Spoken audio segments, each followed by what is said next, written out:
Hey, welcome to Viking Preparedness. I'm Pastor Joe Fox, and today I'm going to talk to you about making the best of opportunities. These are sunflowers, and they are about 10 to 14 feet high here over by my chicken coop that are about 16 feet high. And if you remember, maybe you do, maybe you don't, I tried to plant these behind my house on the west side of my house so that they would grow up and make a green screen to keep the sun off of it. And I did that by transplanting a bunch of plants and lovingly digging holes and putting mulch in them. And then, you know, a deer came up at night within 5 feet of my back sliding glass door, which was open, just the screen door was closed, and ate them all. And so what I'm doing now is I'm gathering the seed heads. Actually, this one looks like the seeds are gone. There's no seeds in that one. Here we go. Here's one. This is full of seeds. I don't know if you can see that or not, but it's full of seeds. Now, these are sunflowers, but the seeds are too small to eat and for us to eat, but birds eat them, and they just pick them out of those flowers. And then, of course, they're all dropping into my garden. So next spring, I'm going to have to do a pretty hardcore eradication when the time comes. And then what I'm going to do when these things dry is I'm actually going to cut them off at the base because they last a fairly long time as reeds or a screen or whatever. And I have some plans that I'm going to do with them, kind of a camouflage plan that I'm going to use them because they're pretty stout when they're dried out. So that's what I'm going to do with them. The Hurricane Irma, it's hitting Florida today. It's looking like maybe Tampa is in its sights.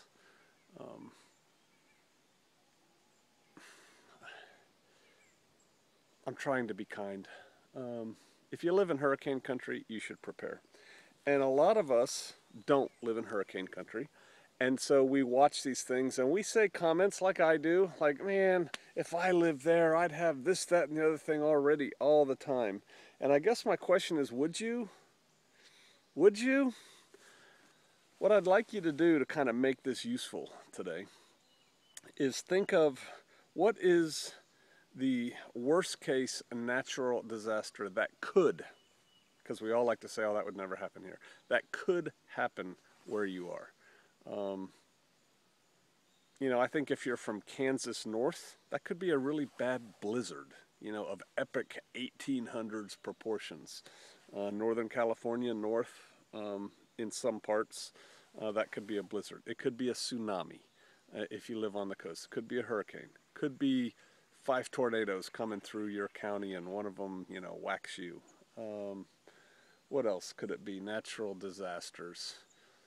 A terrible drought or something, you know, I don't know, but just think about things like that in your area. What could affect you? What could, not might, not probably, but could affect you in a bad way? And not just you personally, but like your whole 3 counties around you in your county, right?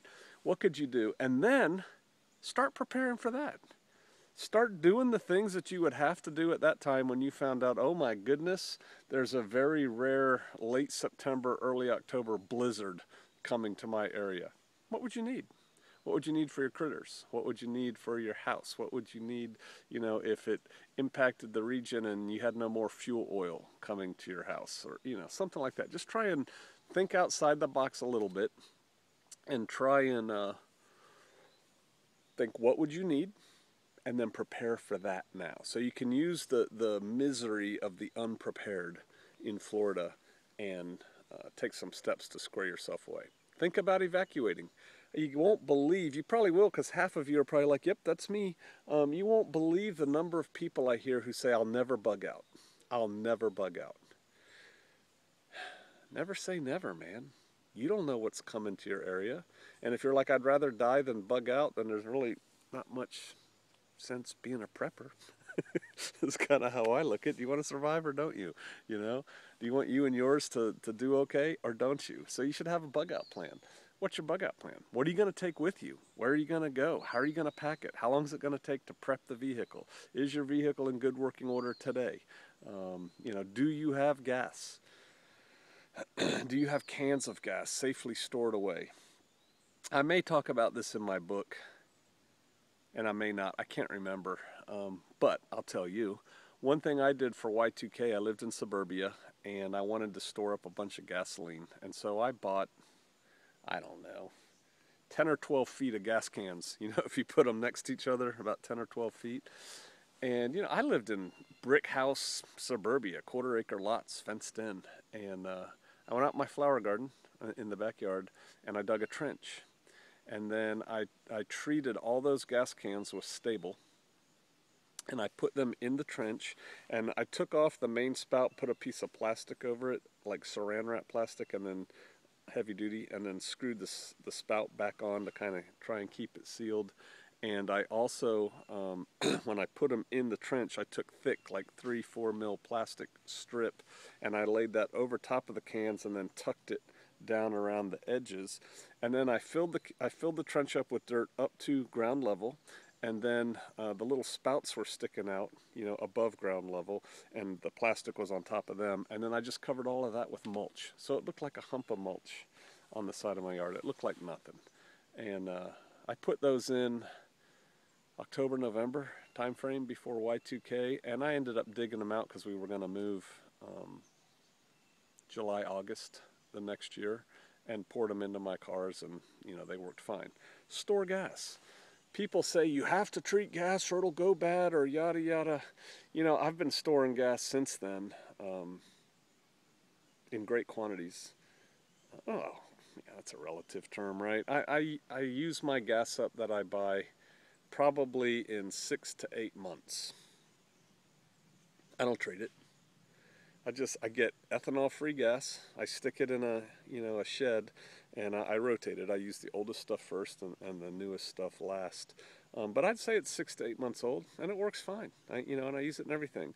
And if I start thinking it's getting a little bit too old, I just pour it into my cars and go fill up again.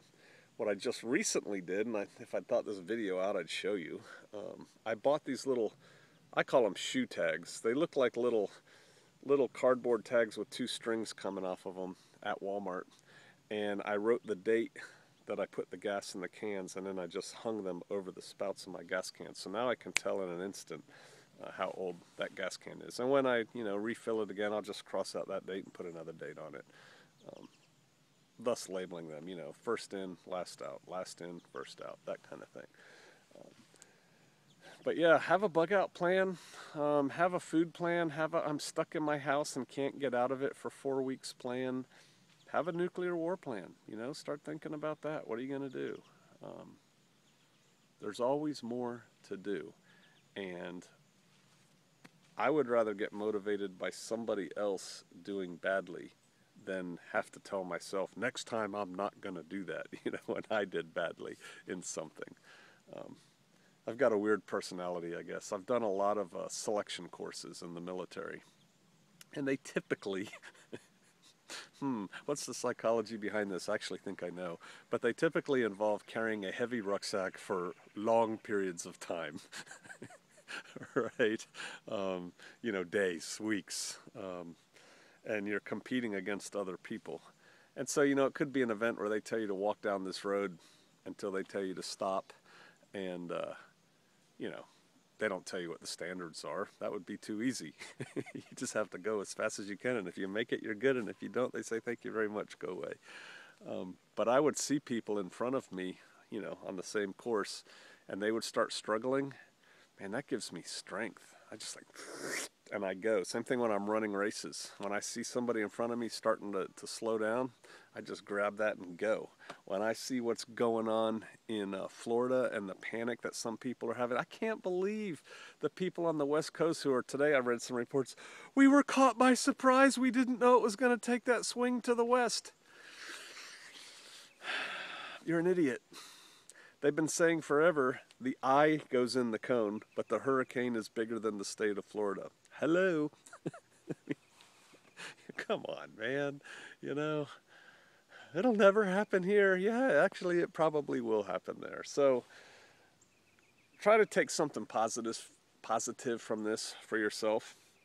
And for those of you, if I have any watchers that are still watching now, that I've insulted you, in Florida, I'll just give you this little tip what we used to do, because for most of you the hurricane's not there yet. You're just getting the outer bands and stuff. When we were in tornado country, and there were tornadoes coming, you know, warnings, sirens going off and stuff, we had a little kit. And we had these, I call them fanny packs, but you actually wear them in front in your belly. And we had first aid supplies in there. We wore clear goggles for those of us who didn't have glasses. We had hard hats, like, you know, construction hard hat helmets for blowing and falling debris.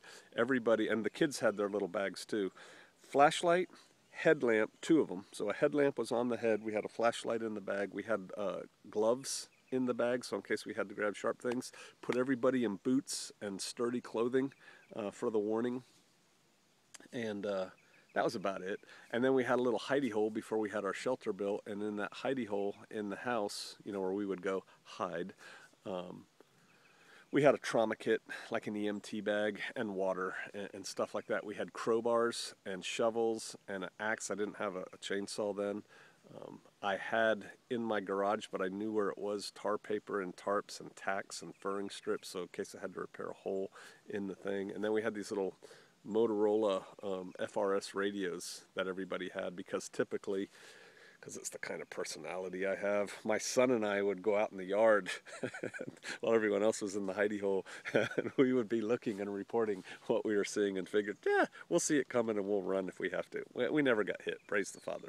But we had a plan, and so our plan involved first protection. First of all, you know, eyes, head, gloves, feet, and then hard clothing. Oh yeah, we had raincoats too, like ponchos. Light, right, because it could be dark and you can't see. First aid, because you could get a gash and we need to treat it now. And everybody had a little first aid kit. You know, it had some compresses and stuff in it.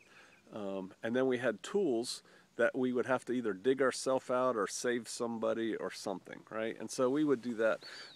I think you could put together something very quickly similar for the hurricane, because you know when it's going to be hitting you, right? I mean, that's all known. It's all on the news and everything. Oh yeah, we had a radio in there going, battery powered radio, and we also had the TV turned on loud, because we had a TV at the time in the living room listening to you know, somebody talking about the weather. But you could have a little kit on you ready to deal with, you know, the roof blowing off and someone getting injured, Yah forbid, at your house. Something to think about. And again, you don't have to go to Walmart to put that kit together. Just do the best you can with what you got where you're at. You could do that. All right, so it's early.